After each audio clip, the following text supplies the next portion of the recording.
यथार्थ आध्यात्मिक ज्ञान से बहुत परे कर रखा होता है। शास्त्रों का नाम लेकर के इस ब्रह्म के दूतों ने, संदेश वाहकों ने सदग्रंथों के विपरीत ज्ञान समाज के अंदर भर रखा होता है। वो परमात्मा अपनी जानकारी स्वयं ही देने के लिए यहाँ आते हैं। बहुत परे कर रखा होता है। प्रत्येक युग में आते हैं। शास्त्रों का वो अपने करके निज धाम से ब्रह्म के दूतों ने संदेश उस तीसरे मुक्ति धाम से चलकर आते, साथ में काफी सैनिक संदेश वाहक साथ लिए नौकर।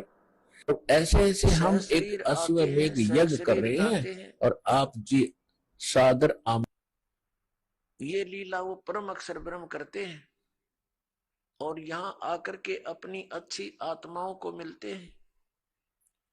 उनको हम अपने विषय में जानकारी देते हैं। अब क्या है, तत्व ज्ञान का उपदेश करते हैं। ले गया अवश्य और फिर उन पुण्यात्माओं को अपना साक्षात्कार कराते हैं। क्योंकि हम यहाँ यदि भगवान को देखते हैं मानव रूप में तो हम नहीं मान पाते हैं, क्योंकि हमने अज्ञान घना सुन रखा होता है।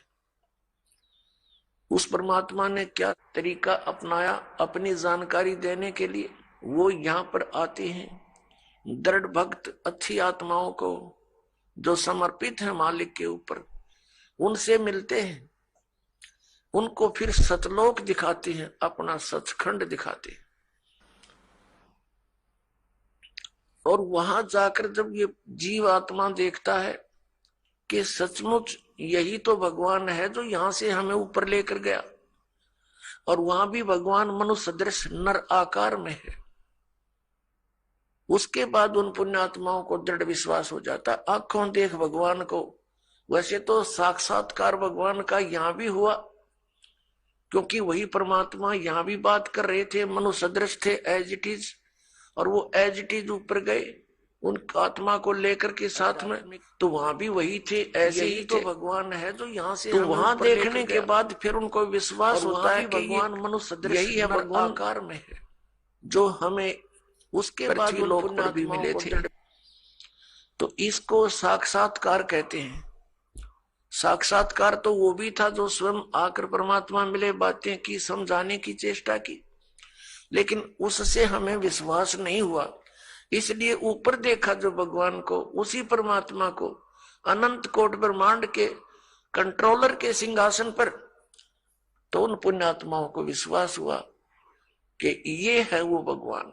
अपनी इस लीला को करते हुए परमात्मा प्रत्येक युग में आते हैं, लेकिन जिन काल से भ्रमित ये भोली आत्मा गुरुपद पर प्राप्त होकर विराजमान होकर के गुरुपद पर ये अभिमान के मारे उस यथार्थ ज्ञान को जानकर भी स्वीकार नहीं करते।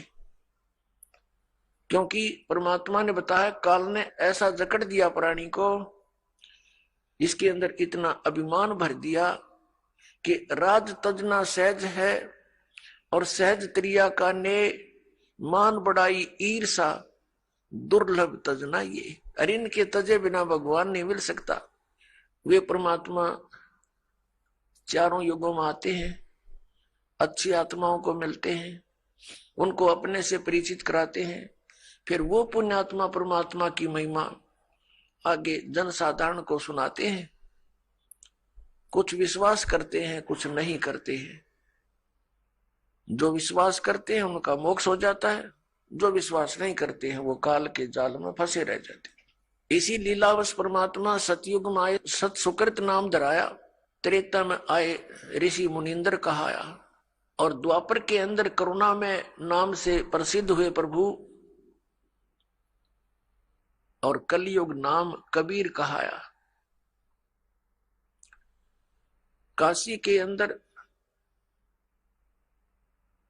भारतवर्ष की पावन भूमि में वो परमात्मा सन 1398 में सतलोक से आकर प्रकट हुए। काशी शहर से बाहर बने एक सरोवर जिसको लहर तारा तालाब नाम से जाना जाता है, उसमें विकसित कमल के फूल पर आकर के विराजमान हुए, एक शिशु रूप धारण करके, और वहां से एक नीरू नीमा नाम के जुलाहा दंपति उनको उठा ले गए। पति पत्नी थे, उनको संतान नहीं थी। परमात्मा की वहां लीला में प्रवेश में उन्होंने बहुत योगदान दिया। अपने आत्माओं, परमात्मा कबीर देव जी, कबीर साहब 25 दिन के हो गए थे लीला में, शरीर में, शिशु रूप में। उन्होंने कुछ भी आहार नहीं किया। माता पिता चिंतित हुए, मुंह बोले माता पिता, उनके जन्म के माता पिता नहीं, क्योंकि वो तो सबके सर्जनहार है। उनको बड़ी चिंता हुई और नीमा ने तो यहां तक कह दिया, भगवान यदि ये बालक मर गया तो साथ में मरूंगी। उसको पता नहीं था कि ये मरने वाला बालक नहीं है। नीरू नीमा वैसे पूर्व जन्म में भी ब्राह्मण ब्राह्मणी थे, परमात्मा इनको उस समय भी मिले थे, इन्होंने उनकी बात को नहीं माना था। ये अलग कहानी है, फिर कभी सुनाएंगे समय आने पर। तो इस जन्म में भी ये नीरू नीमा पहले ब्राह्मण ब्राह्मणी थे और भगवान शिव के बहुत अच्छे श्रद्धालु थे, उसके पुजारी थे। निस्वार्थ भाव से कथा सुनाया करते शिव पुराण की, और जो भी पूजा आ जाती थी उसी से अपना निर्वाह करते थे। और अधिक जो पैसा होता था अपने खर्चे से अतिरिक्त उसको धर्म में लगा दिया करते थे, संग्रह नहीं करते थे। काशी के अंदर इनकी बहुत ज्यादा महिमा हो गई।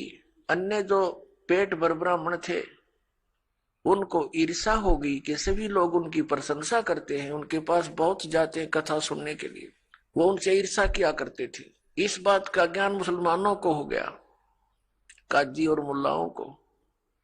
तो उन्होंने देखा कि ये इनका गौरी शंकर नाम था नीरू का, और सरस्वती नाम था नीमा का।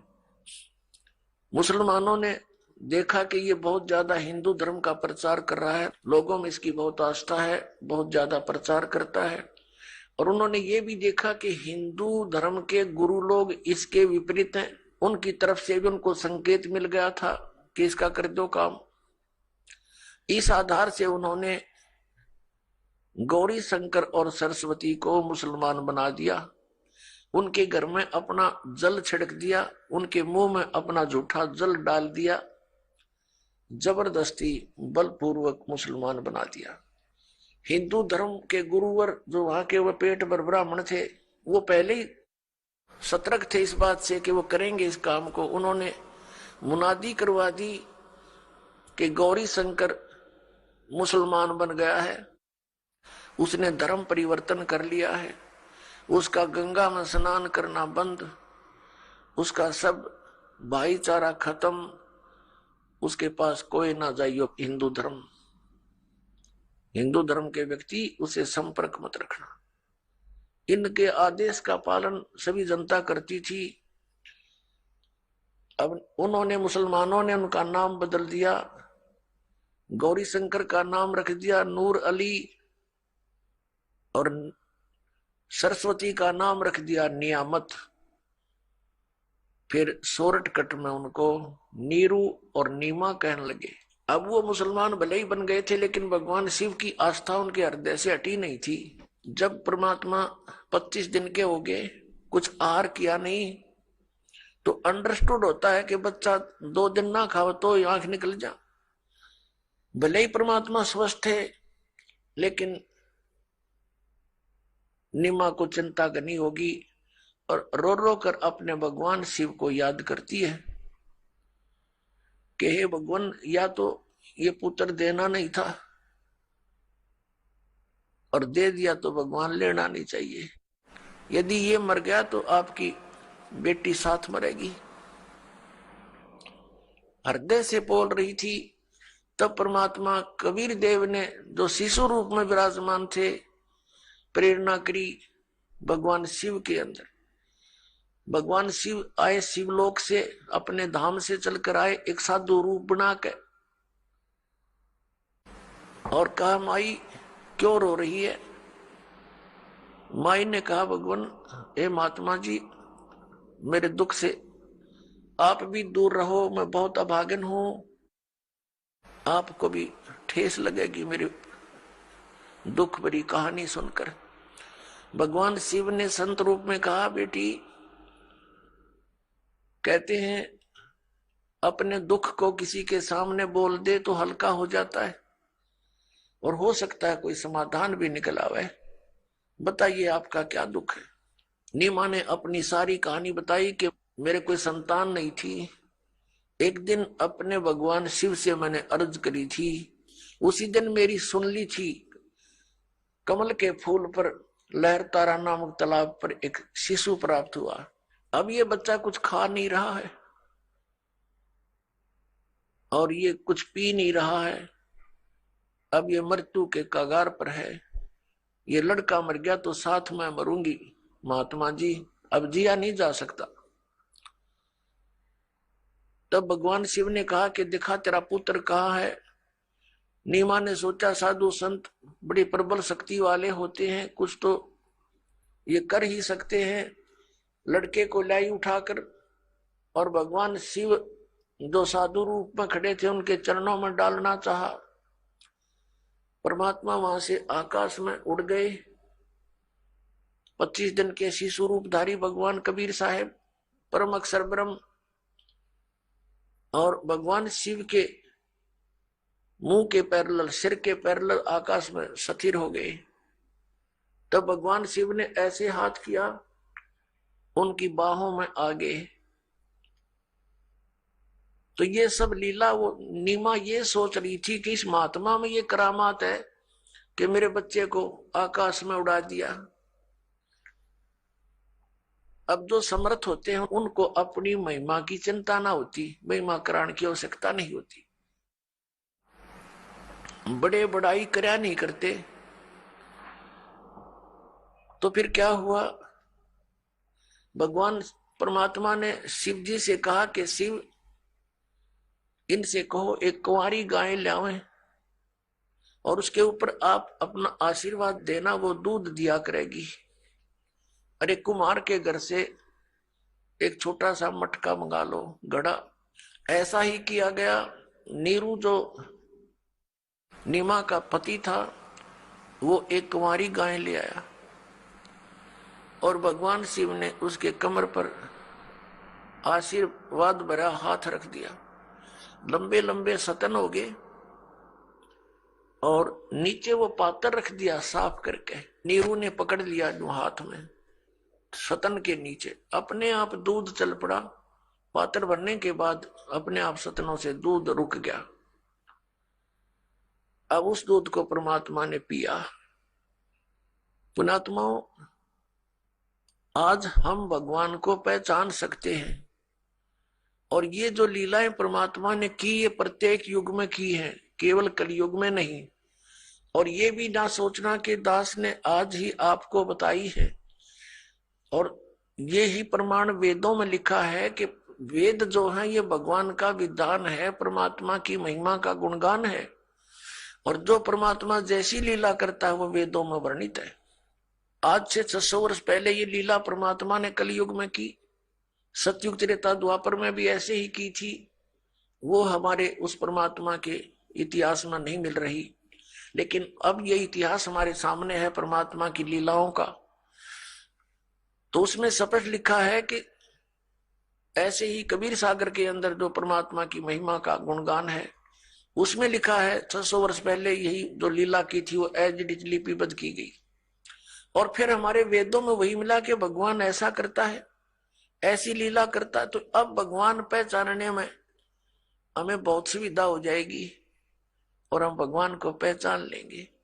और जब तक हमें ये विश्वास नहीं होगा हु इज गॉड, तो हम भक्ति कर नहीं सकते कि कौन है भगवान। अब किसी ने 4 ईंट लगा रखी है ऐसे करके, दिस इज गॉड, उड़ माथा टेक लिया हमने। किसी ने बता दिया वहां सरोवर में नहाने से भगवान मिलेगा, वहां भी दौड़े गए। किसी ने बताया कि पहाड़ के ऊपर मंदिर है, वहां मत्था टेको, जाते सुख हो जाएंगे। तो सुख देगा भगवान, भगवान बिना सुख हो नहीं सकता। तो हम सभी जगह घूमते रहे। किसी ने बताया हनुमान इज गॉड, हमने हनुमान की पूजा शुरू कर दी, क्योंकि जो सुख देता है, हम सुख के लिए भगवान की खोज कर रहे हैं। किसी ने बताया कृष्ण जी भगवान, हमने उन्हीं प्रमाणों से। तो आपको थोड़ा सा प्रमाण दिखाते हैं। पहले तो दिखाते हैं कबीर सागर में 600 वर्ष पहले यही लिखा है, और फिर उसके बाद परमेश्वर कबीर देव जी वो आगे बताएंगे। ये देखिएगा कबीर सागर, खेमराज श्री कृष्ण दास प्रकाशन मुंबई। ये है कबीर पंथी भारत प्रतीक स्वामी युगलानंद बिहारी द्वारा पुरस्कृत। मुद्रक एवं प्रकाशक है खेमराज श्री कृष्ण दास, अध्यक्ष श्री वेंकटेश्वर प्रेस, खेमराज श्री कृष्ण दास मार्ग मुंबई। जब बच्चे ने कुछ भी आहार नहीं किया तो पहले नीरू रामानंद जी के पास गए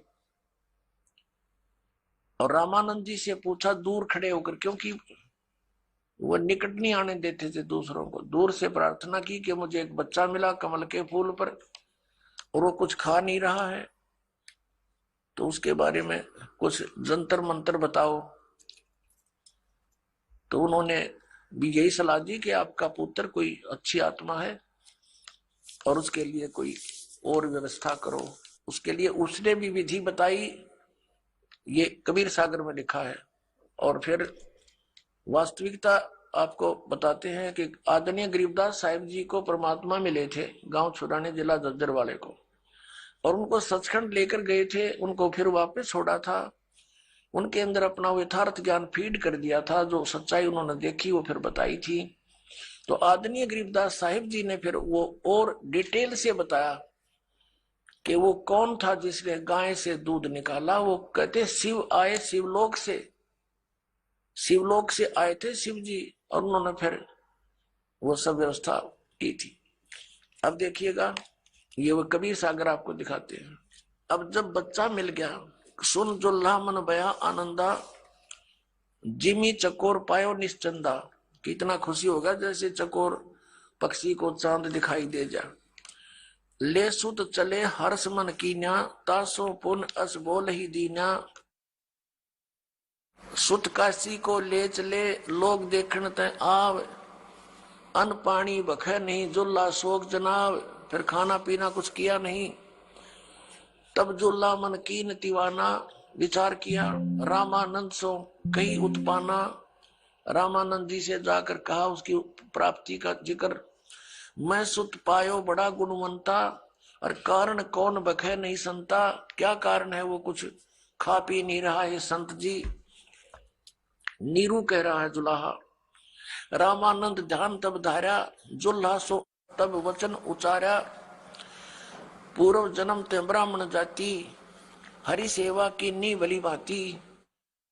कुछ तो सेवा हर की चूका, तातो भयो जुल्हा को रूपा। प्रीति प्रभु गए तोर लीनी, ताते उद्यान में सुध तो दीना। उद्यान यानी बाग में तेरे को पुत्र दिया।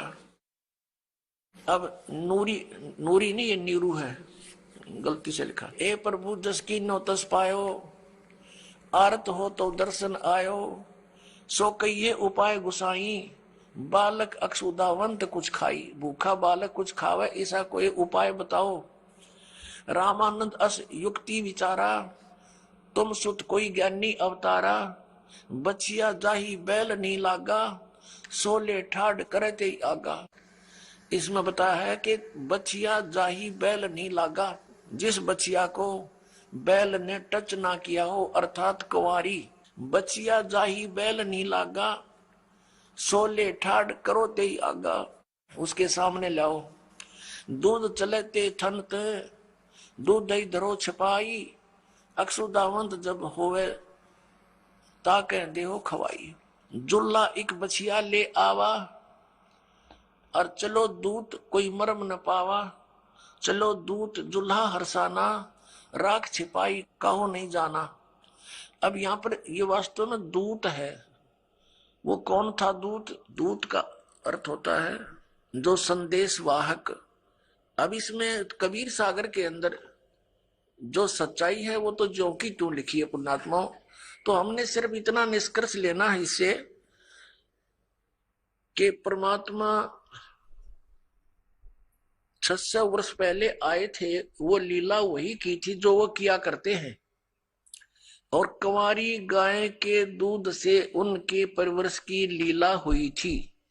ये तो प्रमाण हुआ उस परमात्मा ने जो प्रैक्टिकल किया करता ही है। अब हम आपको दिखाते हैं वो थ्योरी, वो सिद्धांत, वो विधान जिनको हम सत्य मानते हैं, पवित्र वेदों को। तो ऋग्वेद मंडल नंबर 9 और सूक्त नंबर 1 मंत्र 8 और 9 में ये कंसेप्ट क्लियर किया है कि वो परमात्मा मनुष्य सदृश है और वो 3 प्रकार की स्थिति से अपने शरीर से 3 प्रकार से सभी जीवों का संभाल करता है, तीनों लोकों में प्रवेश करके सबका धारण पोषण करता है। और वो परमात्मा शिशु रूप धार कर जब नीचे आता है, लीला करता है, तो उसकी परिवर्ष की लीला कुंवारी गायों के द्वारा होती है। He is God, he is complete God, he is supreme God. तो ये लीला की किसने है? ना श्री कृष्ण जी ने की, ना श्री रामचंद्र जी ने की, ना श्री ईसा जी ने की, ना श्री हजरत मोहम्मद जी ने की, जिनको हम आज तक सर्वशक्तिमान और सर्वज्ञान संपन्न और भगवान के दर्जे में लेते आए हैं या उनको रसूल रूप में मानते हैं। तो हु इज गॉड? वो कबीर इज गॉड। अब दिखाते हैं आपको ऋग्वेद। देखिएगा ऋग्वेद इस मंडल 9-10 इकट्ठा अनुवादित है। ये कहां से है? प्रकाशक है सार्वदेशीय कार्य प्रतिनिधि सभा, महर्षि दयानंद भवन, रामलीला मैदान, नई दिल्ली से। ये इनके फैक्स और फोन नंबर है। महर्षि दयानंद सरस्वती कृत, मुद्रक है Prince offset printers, 1510 Pataudi house, Daryaganj, नई दिल्ली। अब यहां से हम देखते चलेंगे थोड़ा सा। ऋग्वेद भाषा भाष्यम नौवां मंडल प्रथम सूक्त का प्रथम मंत्र। इसमें क्या है कि हे सौम्य स्वभाव परमात्मन, यानी परमात्मा की महिमा चल रही है। ये ऋग्वेद मंडल नंबर 9 सूक्त 1 मंत्र 2, इसमें भी हे परमात्मन यानी भगवान के विषय में बात चल रही है। और नंबर 3 में हे परमात्मन, नंबर 4 में भी हे परमात्मन आप, और मंत्र नंबर 5 में भी हे परमात्मन, और ऋग्वेद मंडल नंबर 9 सूक्त 1 मंत्र 6 में भी हे परमात्मन। अब कारण क्या था कि जितने भी अभी तक संत ऋषि में ऋषि हुए हैं वो अज्ञानी थे, तत्व ज्ञान से अपरिचित थे, वो परमात्मा को निराकार मानते थे। और इसी आधार से सभी ने परमात्मा की स्थिति को जाना था। और इसी आधार से ये महर्षि दयानंद और इसके जितने भी अनुयायी आचार्य हुए हैं, उन्होंने उसी आधार से भगवान को मानकर वेदों का अनुवाद किया। तो अब इनके आगे याद आ गई कि परमात्मा की महिमा चल रही है और हम परमात्मा परमात्मा लिखते आ रहे हैं। आगे चल के क्या देखा कि परमात्मा सशरीर है और मनुष्य दृश्य है। तो उनका भगदड़ मच गई। उन्होंने परमात्मा लिखना बंद कर दिया, पुरुष लिखना शुरू कर दिया। पुरुष माने भी प्रभु होता है संस्कृत में और हिंदी में, क्योंकि पुरुष जो है परमात्मा है, मनुष्य दृश्य है, और उसने पुरुष को अपने जैसा रचा है मनुष्य को, इसलिए इनको भी पुरुष कहने लगे। तो यहां इन्होंने थोड़ी सी अपनी जो चतुरता दिखाई है कि कोई समझ ना ले कि भगवान साकार है। देखो ऋग्वेद मंडल नंबर 9 और सूक्त 1 और मंत्र नंबर 6 तक तो इन्होंने ठीक लिख दिया, हे परमात्मन, परमात्मा की महिमा है। और 7 में गड़बड़ शुरू कर दी। उस पुरुष को जो ऊपर चलता रहा भगवान, उसको पुरुष लिख दिया, यहां लिखना था उस परमात्मा को। आगे देखो 8 में भी यही कर दिया, उस पुरुष को, उस परमात्मा को उग्र गतियां प्रेरणा करती हैं और भासमान शरीर को, तेजोमय शरीर को, सुंदर शरीर को वह पुरुष, वो परमात्मा प्राप्त होता है अपने आत्माओं। ये स्पष्ट हो गया कि परमात्मा साकार है, सह शरीर है, और वो शरीर को प्राप्त होता, शरीर तो है इसका, यहां प्रकट होता तो हमें दिखता है कि वो हमें प्राप्त हुआ।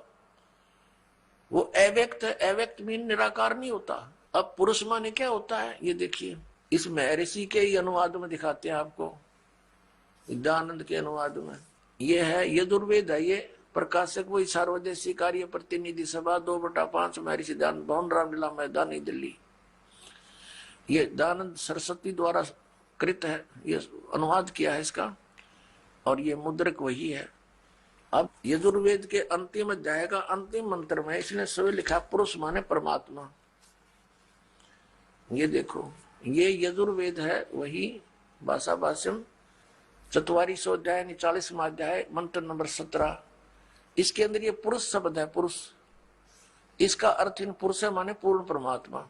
बस इतना ही लेना हमने, पुरुष माने क्या होता है, पूर्ण परमात्मा। अब हम फिर आते हैं उसी ऋग्वेद पर, वहां से सिर्फ इतना ही लिया हमने, ये वही ऋग्वेद पर आगे हम।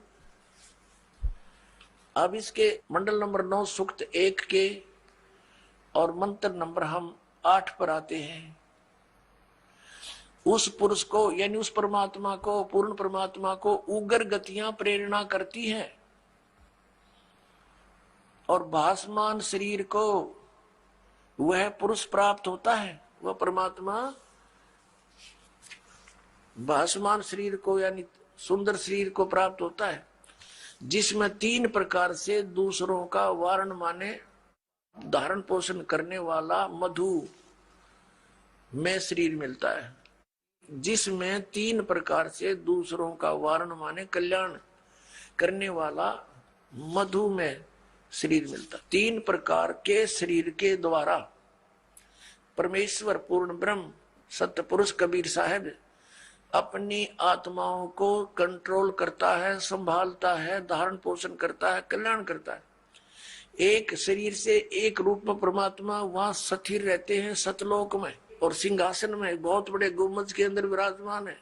उनके एक रोम में, रोम माने बाल होता है, एक रोम में समझो, रोमकूप में समझो, इतना तेज है, करोड़ सूर्य मिला दे, करोड़ चंद्रमा तो भी फीकी रोशनी रह जाए उन सब की, इतना तेजों में शरीर है भगवान का, बहुत विशाल शरीर है। दूसरे प्रकार का शरीर वो शिशु रूप धारण करके प्रत्येक युग में एक लीला करता है, और एक जनसाधारण जैसी भूमिका करता है, अपने हाथों से निर्वाह करके दिखाता है, और ये सिद्ध करने के लिए कि परमात्मा पाने के लिए विशेष आडंबर और घने धन की आवश्यकता नहीं है।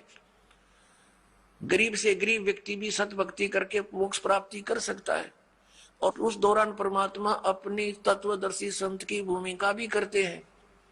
और तीसरे प्रकार की उनके शरीर की जो अन्य शरीर धारण करके परमात्मा रूप बनाकर रूपांतर करके आते हैं, वो एक जिंदा महात्मा यानी संत का रूप धारण करके आते हैं, और किसी भी पुण्यात्मा को कहीं भी मिल जाते हैं, उनको ज्ञान से परिचित कराते हैं, सतलोक ले जाते हैं, वापस छोड़ते हैं, अपने गवाह बना करके उनको प्रचार हेतु छोड़ देते हैं। ये 3 प्रकार से लीला करता भगवान, 3 प्रकार के शरीर धारण करके। तो उसकी बताई। अब कहा तो शिशु रूप में जब परमात्मा यहाँ प्रकट होते हैं तो उनकी परवरिश की लीला कुंवारी गायों के द्वारा होती है। ये वेद भी गवाही दे रहे हैं, और वो प्रैक्टिकल परमात्मा ने 600 वर्ष पहले कर ही रखा। तो अब समझ में आ जाएगा who is God, Kabir is God. या देखिए, ये ऋग्वेद मंडल नंबर 9 सूक्त 1 मंत्र 8 हमने पढ़ लिया, अब 9वां पढ़ेंगे। उस सोम स्वभाव वाले श्रद्धालु पुरुष को, सोम माने लिखना था उस अमर पुरुष को, ये शिशुम, शिशुम यानी कुमार अवस्था में ही सब प्रकार से अभी अदन्य अहिंसनीय, धेनु माने गौवे तृप्त करती हैं। अब इन्होंने परमात्मा ने इनके कर कमलों से शुक्र है थोड़ा बहुत ठीक लिखवा दिया, ना तो कति अड़ंगा भी कर सकते थे। अभी अदन्या, अदन्या माने बिल्कुल बिना दड़ाई, जैसे दास बचपन से अपने गांव में सुना करते थे, कहते थे ये गाय बिना धनाई है, तो उसको संस्कृत में अधन्या, अधन्या, बिना धनाई, यानी जिसने गर्भ धारण ना किया, यानी बिना धनाई है ये। और अभियधन्या पूर्ण रूपेण, यानी अनटच्ड कुमारी। अभी अधन्या माने कुंवारी गौओं के द्वारा, वह कुंवारी गायें दूध देती हैं, उससे भगवान की परवरिश की लीला होती है, वो तृप्त करती है उसको। ये देखना ऋग्वेद मंडल नंबर 9 सूक्त 1 मंत्र 9 में उस शिशु रूपधारी अमर पुरुष को ये कहना चाहिए था, लिखना चाहिए था, उस शिशु रूप में प्रगट परमात्मा को सब प्रकार से, अधन्या माने सब प्रकार से बिना धनाई, यानी अभी अधन्या पूर्ण रूपेण अनटच्ड, धेनव माने गौवे तृप्त करती है, उनकी परवरिश की लीला उनसे होती है। बोलो सतगुरुदेव की जय।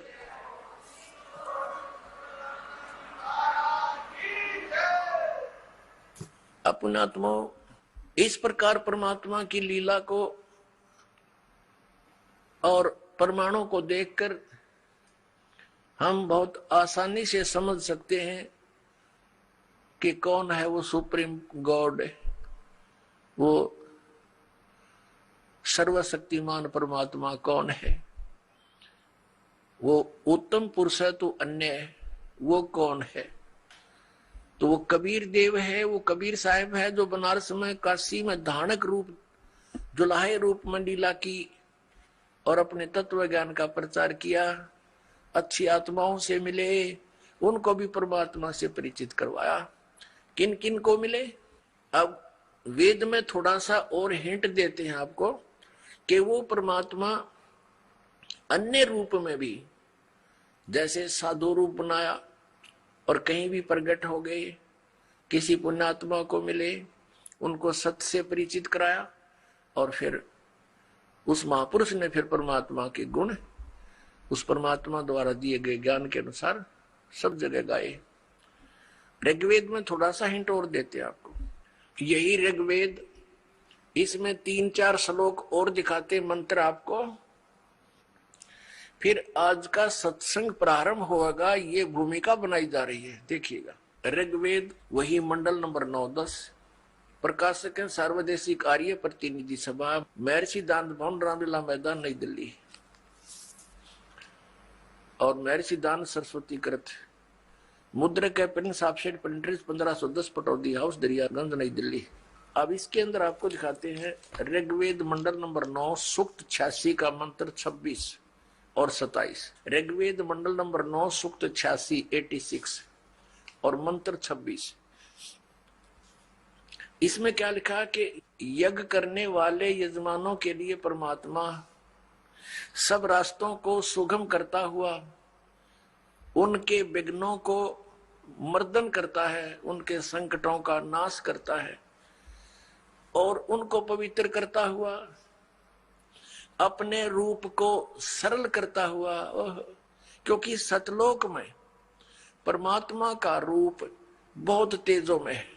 एक रोमकूप में करोड़ सूर्य मिला दे, करोड़ चंद्रमा, वो भी फीकी रोशनी रहे, इतना तेजों में शरीर है भगवान का। यदि वो एज इट इज यहाँ आ जाए तो हमारी आंखें बंद हो जाए, हम देख नहीं सकते कुछ भी, दूर से ही। भगवान तो बाद में आएगा, उसका प्रकाश पहले आ लेगा, तो उस प्रकाश से हम परमात्मा को नहीं देख सकते। इसलिए अपने रूप को हल्का तेज पुंज का सरल बना के वो हमारे सामने प्रकट होते हैं। जैसे काशी में जुलाहे रूप में हुए, वो परमात्मा पूर्ण ब्रह्म है। देखना, अपने रूप को सरल करता हुआ वह कांति में परमात्मा, यहाँ इन्होंने कबीर को अर्थ सर्वज्ञ लिख दिया, यहाँ लिखना था वो कबीर देव। अब ये कंसेप्ट यहाँ क्लियर फेर करना पड़ेगा कि जहां पर भी परमात्मा की महिमा चल रही हो वेदों में, तो वहां पर यदि कबीर शब्द है, कबीर, तो वहां लिखना पड़ेगा कबीर देव। जैसे ये खुद लिखते हैं, ये संस्कृत और व्याकरण के ज्ञाता। अब फिर यजुर्वेद दिखाना पड़ेगा, देखिएगा, ये यजुर्वेद है, ये महर्षि दान सरस्वती कृत, प्रकाशक है सर्वदेशी कार्य प्रतिनिधि सभा 2/5 महर्षि दान भवन रामलीला मैदान नई दिल्ली।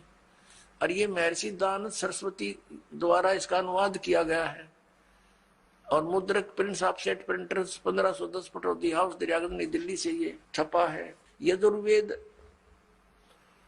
अध्याय नंबर 36 में 60 से अध्याय आरंभ 36 में और मंत्र नंबर 1 में यहां यजु शब्द लिखा है। यजु रचम वाच्यम प्रपदे मनो यजु प्रपदे। इस यजु का अर्थ अनुवाद करते समय महर्षि दानंद ने यहां सही किया है। यजु का अर्थ लिख दिया यजुर्वेद, बिल्कुल ठीक किया। यदि यहां यजु का अर्थ के मैं अन्य कर देता, क्योंकि यजु माने होता है परमात्मा से मिलने की विधि, यानी यज्ञ स्तुतियां, ये भी अर्थ होता। अगर यहां वो ये अर्थ कर देता तो यहां महिमा थी यजुर्वेद की, तो यजुर्वेद ना लिखकर कुछ अन्य अर्थ कर देने से अनर्थ हो जाता और जिसकी महिमा बोली जा रही है उसको पहचान नहीं पाते।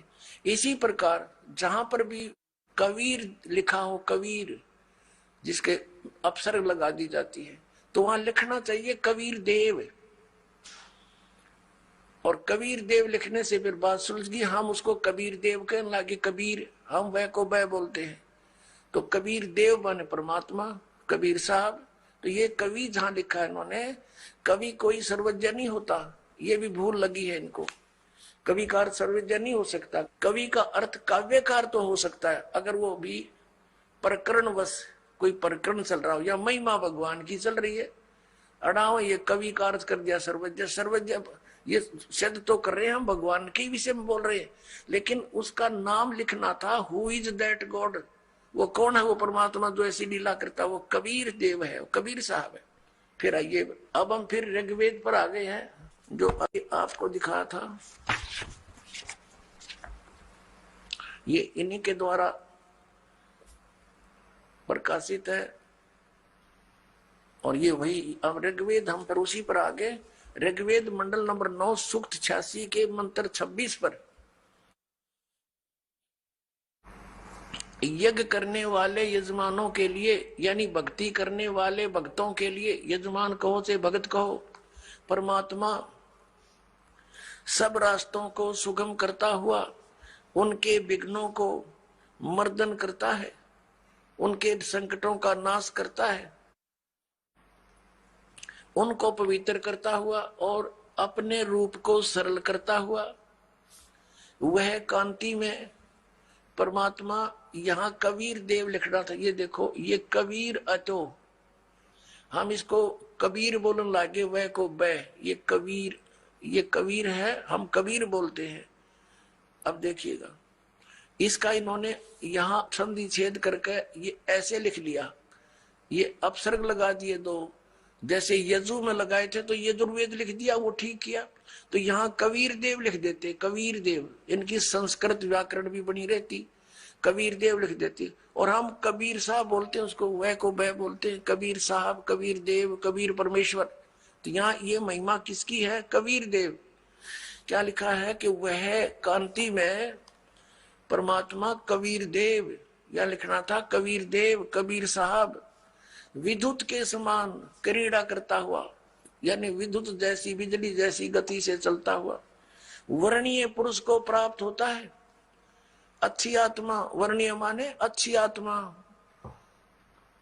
को प्राप्त होता है। आगे देखो वो कहां रहता है भगवान?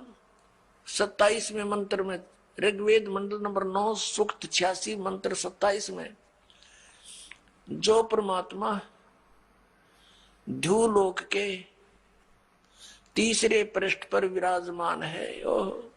ध्युलोक माने उस तेजो में लोक के, सतलोक के तीसरे पृष्ठ पर विराजमान है। सतलोक के तीसरे पृष्ठ पर, तीसरे स्थान पर, यानी उसमें भी विभाजित है। टॉप मोस्ट प्लेस पर स्वयं परमात्मा विद्यमान है और नीचे अन्य सृष्टि है। सभी इसी प्रकार सृष्टि है जैसे यहाँ पर है। इसको समझने के लिए ऐसा समझो जैसे दिल्ली और बाह्य दिल्ली होती है, तो परमात्मा उस ध्रुवलोक के तीसरे पृष्ठ पर वहां रहता है, वहां विराजमान है, साकार है। मनुष्य दृश्य वहां से गति करके आता है। अब देखना ऋग्वेद मंडल नंबर 9 सूक्त 82 मंत्र नंबर 1, जो सर्व उत्पादक प्रभु, सबकी उत्पत्ति करने वाला परमेश्वर, प्रकाशमान सद्गुणों की वृष्टि करने वाला, पापों का नाश करने वाला, हरण करने वाला है, वह राजेव राजा के समान। ये देखना ये है 269 पृष्ठ पे। अब हम पढ़ेंगे 270 पृष्ठ पे। राजा के समान दर्शनीय है, राजा के समान देखने योग्य है, साकार है, मनुष्य दृश्य है। ये वेद गवाही दे रहे हैं इन्हीं के कर कमलों से, जो भगवान को निराकार निराकार करके और दुनिया को बरगलाया करते थे। आज उन्हीं के कर कमलों से उन पवित्र सदग्रंथों में परमात्मा ने दया करके ये ठीक अनुवाद करा दिया ना। ये अड़ंगा भी कर सकते थे, क्योंकि अन्य सब जगह उल्टा लिख रखा भगवान निराकार है। अब परमात्मा राजा के समान दर्शनीय है, देखने जोगा हुआ है। पृथ्वी आदि लोक लोकांतरों के चारों ओर शब्दायमान हो रहा है। वह वर्णीय पुरुष को, अच्छी आत्मा को, जो दृढ़ भक्त है, उसको पवित्र करता हुआ प्राप्त होता है। पवित्र करता, ज्ञान से साफ करता है। जिस प्रकार विद्युत सने वाले स्थानों को आधार बनाकर प्राप्त होता है, अपना आत्मा स्पष्ट कर दिया। जैसे कैसा अच्छा प्रमाण दिया है वेद में कि जैसे आकाशीय बिजली किसी धातु को आधार बनाकर ही उस पर अट्रैक्ट होती है, उसी पर आके गिरती है, अन्य पर नहीं गिरती। तो ऐसे ही परमात्मा उन्हीं पुण्यात्माओं को मिलता है जिनसे वो आकर्षित होता है, जो दृढ़ भक्त होते हैं, जो उनकी बातों को श्रोधार्य करके फिर दृढ़ता के साथ अन्य पुण्यात्माओं को सुनाते हैं। पहले काशी धातु के बेले थाली हुआ करते, और जब वर्षा के सीजन में हमारी दादी जी कहती थी हमारी माताओं से कि बाहर आंगन में काशी की थाली रखी है, बेला रखा है, इसको अंदर रख दो, नहीं तो बिजली गिर जाती है काशी धातु पर। ये विशेष अट्रैक्शन होता था। अमूमन जहां भी ऐसा संयोग होता था वो काशी की धातु पर ही गिरती थी। कहने का भाव ये है कि वेद ने ये प्रमाणित किया है, एक एग्जाम्पल दिया है कि वो परमात्मा उन पुण्यात्माओं पर ऐसे अट्रैक्ट होता है, उन्हीं को ही मिलेगा वो जो दृढ़ भक्त होते हैं। जैसे आकाशीय बिजली, आकाशीय विद्युत अपने उस धातु पर ही गिरती है, उसको आधार बनाकर ही नीचे आती है। आगे देखो वो क्या करता है फिर आकर के। ऋग्वेद मंडल नंबर 9 सूक्त 82 मंत्र 1 पढ़ लिया। अब दूसरे में क्या लिखा है कि हे परमात्मन, उपदेश करने की इच्छा से आप, ज्ञान देने के उद्देश्य से आप महापुरुषों को प्राप्त होते हो, अच्छी आत्माओं को मिलते हो, और आप अत्यंत गतिशील पदार्थ के समान यानी बिजली की जैसी गति से हमारे आध्यात्मिक यज्ञ को प्राप्त होते हो। आप यह लिखना था आप कबीर देव हैं, सर्वज्ञ लिख दिया। आप कबीर देव हैं, कबीर साहब हैं। हम कबीर साहब बोल रहे, उन्हें कबीर देव। अब शुद्ध स्वरूप हैं, हमारे पापों को दूर करके हे परमात्मा, हे अमर परमात्मा, हमको सुख दे। अपने आत्मा पवित्र वेदों को पूरा विश्व मानता है कि ये परमात्मा के यथार्थ ज्ञान से युक्त है। और परमेश्वर ने कहा है 600 वर्ष पहले कि वेद मेरा भेद है, मैं ना मिलूं वेदन के माही, और जौन वेद से मैं मिलूं वो वेद जानते नहीं। जौन वेद से मैं मिलूं वो वेद जानते नहीं। कबीर परमेश्वर ने कहा था कि धर्मदास, हे प्यारी आत्मा, ये चारों वेद मेरा ही गुणगान कर रही है, पर इसको ये समझ नहीं पा रहे। अब जब आदरणीय धर्मदास जी के विषय में जानकारी आपको देंगे तो उनसे वार्ता में क्या क्या बातें हुई। जब धर्मदास जी ने सचखंड देख लिया और वापस आए, परमात्मा को सतलोक में देखा, सारे ब्रह्मांडों के कंट्रोलर के सिंहासन पर उत्पत्तिकर्ता के रूप में। और उससे पहले आदरणीय धर्मदास साहिब जी हिंदू धर्म में जन्मे, एक लाला जी सेठ के घर जन्म था, बहुत धनी व्यक्ति थे। वो भगवान श्री राम श्री कृष्ण जी पर आसक्त थे, इन्हीं को सुप्रीम पावर माना करते थे, क्योंकि हमारे आदरणीय शंकराचार्यों ने यही ज्ञान फीड कर रखा था पवित्र हिंदू धर्म के पुण्यात्माओं में कि राम और श्री कृष्ण ये सुप्रीम पावर है, ब्रह्मा विष्णु महेश ये अजर अमर है। विशेषकर विष्णु और शंकर जी को ये अजर अमर कहा करते थे, इनके कोई माता पिता नहीं है। और जब धर्मदास जी ने सतलोक में देखा भगवान को, जब नीचे आकर देखा वही जुलाहे के रूप में कार्य करते को, तब उन्होंने कहा था, हे भगवान, सचमुच भगवान तो आप हो। तो हमें बताया गया कि पुराणों में लिखा है कि श्री विष्णु जी सुप्रीम पावर हैं, वेदों में लिखा है श्री विष्णु जी ही सुप्रीम पावर हैं, शंकर भगवान सर्वशक्तिमान हैं, यही अजर अमर हैं। हे परमात्मा, क्या फिर ये वेद कतेब झूठे हैं? पुराण और वेद क्या झूठे हैं जो इनमें ऐसा लिखा है कि ब्रह्मा विष्णु महेश के कोई माता पिता नहीं? तब परमेश्वर ने कहा था, वेद कतेब झूठे नहीं भाई, झूठे हैं ये समझे नहीं। झूठे थे ये जो वेदों को पुराणों को समझ नहीं सके, हुआ भाई का ज्ञान प्रचार कर रहे हैं, लोक वेद सुना रहे हैं, आपको बरगला रहे हैं। तो फिर शंका हुई कि हे परमेश्वर, इतने महर्षि हो लिए, सतयुग से लेकर आज तक क्या किसी ने वेदों को समझा नहीं? तब परमेश्वर ने कहा था, गुरु बिन काहू न पाया ज्ञाना, जो थोथा बुझ चढ़े मूड किसाना। गुरु बिन वेद पढ़े जो प्राणी, समझे न सार रहे अज्ञानी। कि भाई गुरु बिन काहू न पाया ज्ञाना, जो थोथा बुझ चढ़े मूड किसाना। मूर्ख व्यक्ति थोथे बुझ पर लठ मारे जा, उसको कूटता रहे, उसमें क्या हासिल होगा?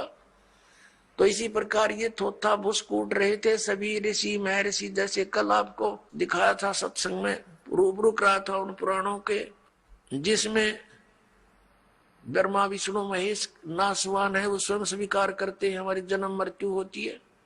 तो परमात्मा ने कहा था, गुरु बिन काहू न पाया ज्ञाना, जो थोथा भूस छड़े मूड किसाना। और गुरु बिन वेद पढ़े जो प्राणी, समझे ना सार रहे अज्ञानी।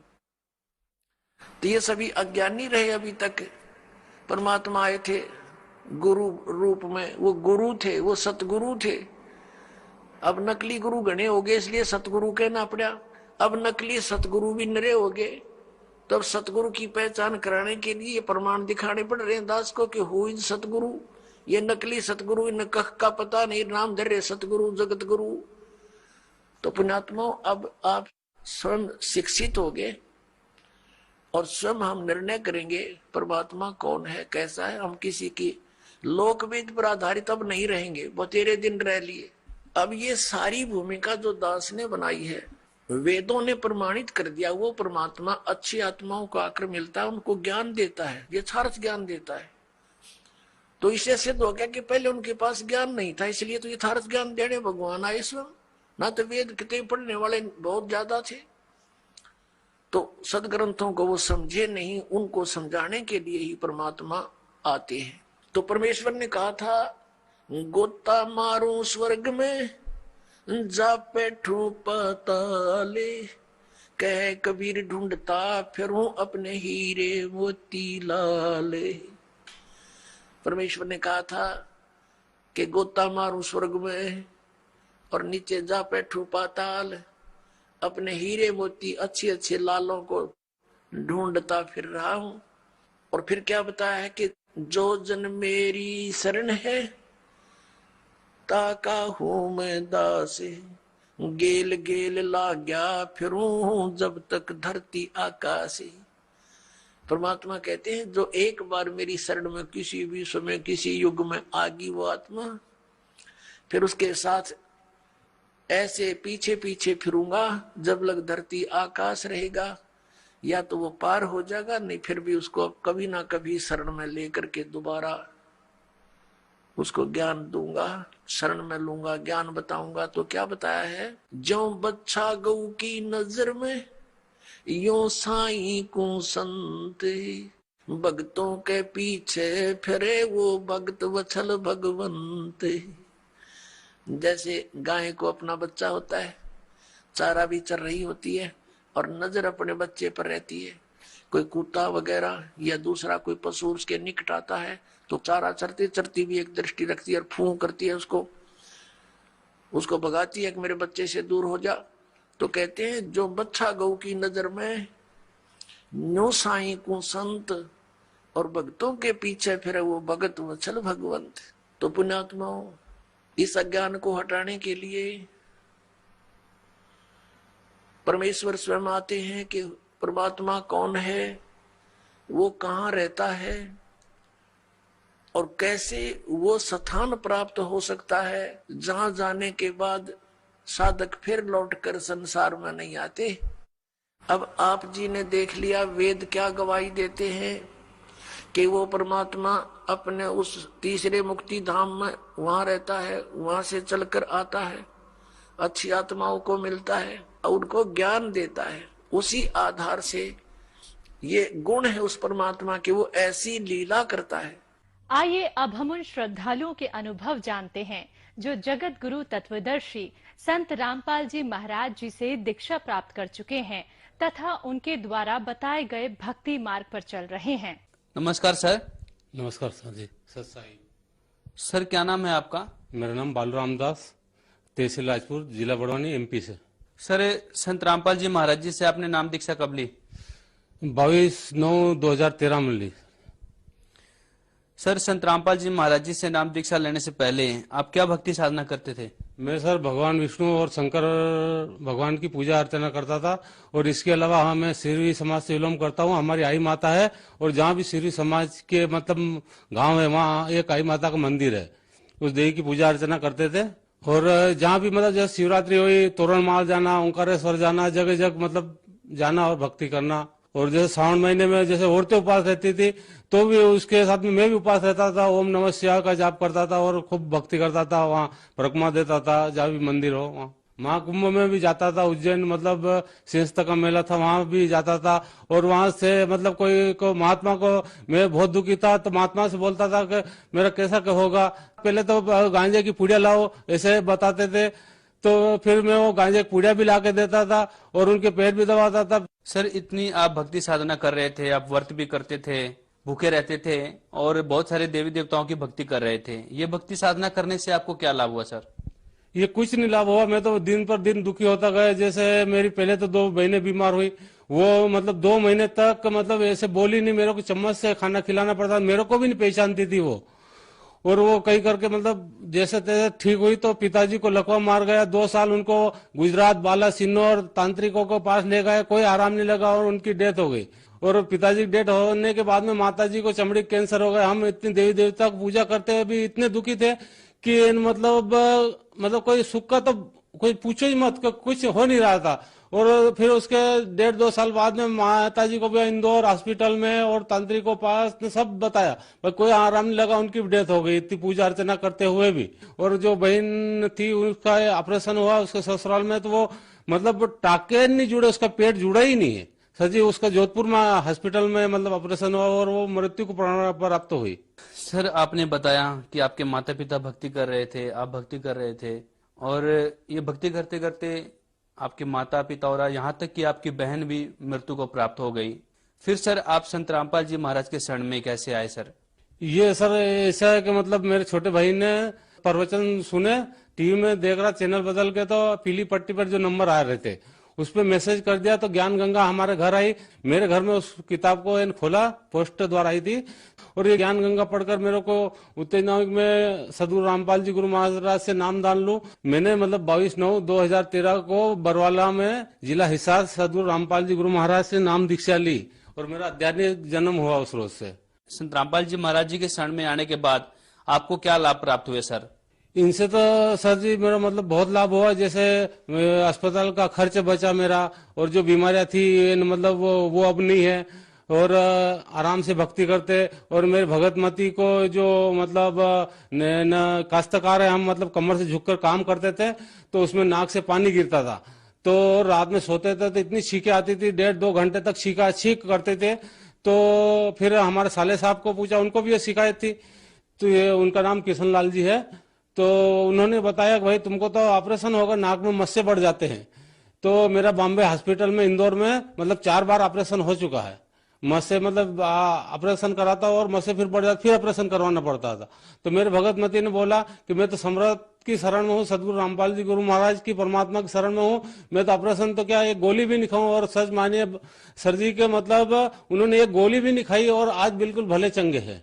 मेरे मतलब शुगर भी थी, और वो मतलब सदगुरु रामपाल जी गुरु महाराज की शरण में आने से वो शुगर भी है, मतलब मेरे को गोली लेने की भी नहीं जरूरत थी। पहले मैं ग्लिम स्टार M1 खाया करता था खाना खाने के पहले, अब वो खाने की जरूरत नहीं है। और मेरे जो है मतलब हड्डियों में दर्द रहता जॉइंट में, मेरे को निरोबियान और एक वो क्या डायनाफार 2 इंजेक्शन लगते थे 4 रोज में। परमात्मा की दया से, सदगुरु रामपाल जी गुरु महाराज से वो इंजेक्शन भी मेरे बंद हो गए। आज मैं दिन भर काम कर सकता हूँ खेत में। सदगुरु रामपाल जी गुरु महाराज की कृपा से यहाँ आने के बाद में ये नशा पता सब मेरा छूट गया, जबकि इतने कोशिश करने के बावजूद मैं नशे से एक पल भी दूर नहीं रहने पा रहा था।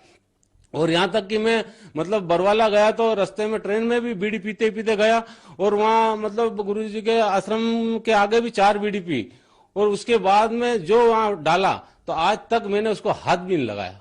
ये उनकी सदगुरु रामपाल जी गुरु महाराज की कृपा हुई परमात्मा की मेरे ऊपर। सर, जो श्रद्धालु आपको देख रहे हैं, आप उन्हें क्या संदेश देना चाहेंगे? सर संदेश तो क्या दूं, मैं प्रार्थना करना चाहता हूं कि भाई मैं जितना नशा करता था आज मैंने छोड़ दिया, तो मतलब जो भी नशा करने वाला है, जो भी सही भक्ति अपनाना चाहता है, ये दूसरे के चंगुल में फंसे हुए हैं, तो वो मतलब आके सदगुरु रामपाल जी गुरु महाराज से नाम दीक्षा ले और अपना कल्याण कराएं। संत रामपाल जी महाराज जी से नाम दीक्षा कैसे ले सकते हैं सर? टीवी पर सत्संग चलता सदगुरु रामपाल जी गुरु महाराज का, उसमें पट्टी चलती है, उसमें मोबाइल नंबर आते हैं, तो वो मोबाइल नंबर पर कांटेक्ट करें और अपने मतलब जिले या तहसील में नामदान केंद्र पर अपना नामदान ग्रहण कर सकते हैं। धन्यवाद सर। सत्साई।